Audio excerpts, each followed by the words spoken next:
ఇదే మందిరంలో పిల్లలు లేని గొడ్రాలనయ్యా అని గుండెలు బాదుకుని ఏడ్చింది. ఎవరు? అన్న. నా సవతి పెనిన్న పోరుని పడలేకపోతున్నా.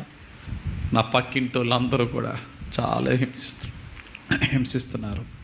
ఇప్పుడంటే పర్లేదండి, పెళ్ళైన తర్వాత నా పిల్లలు ఏమో అవసరం లేదనే వాళ్ళు ఉన్నారు. ఇప్పుడు ఆ రోజుల్లో పిల్లలు పుట్టకపోతే ఆమె ఎదురొచ్చిందంటే వెనక్కి వెళ్ళిపోయేవారు. అది ఎంత డిస్గ్రేస్ఫుల్, అది డిస్గాస్టింగ్.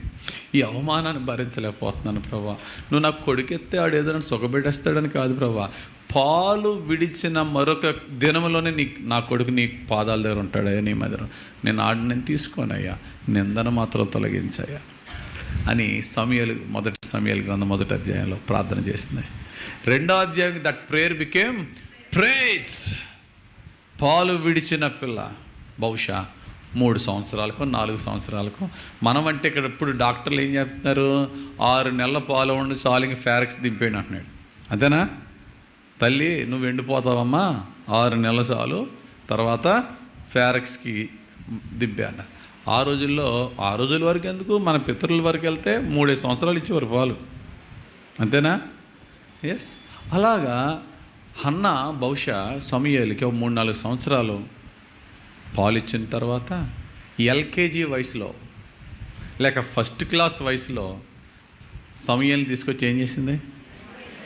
దైవ సేవకు చేతికి ఇచ్చేసి, బాబాయ్ my dear son, from now onwards నాన్న అమ్మన్న ఎవరైనా యెహోవాయే, enjoy the presence of the lord.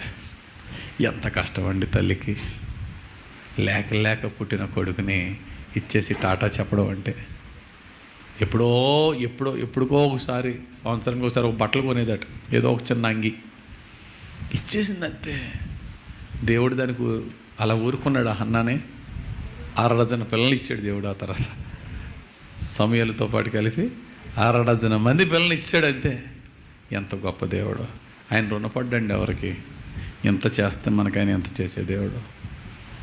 ఆ తల్లి ప్రార్థన చెప్పండి. ఇప్పుడు హన్నా ప్రేయర్ ఏమైంది?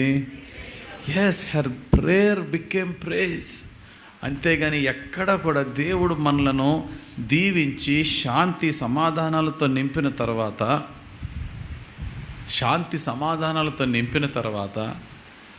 మౌనంగా ఉండడానికి వీల్లేదు. నిన్నెవడు ఆఫ్ చేయలేడు. గెరాసీనుల దేశంలో దయ్యం పట్టి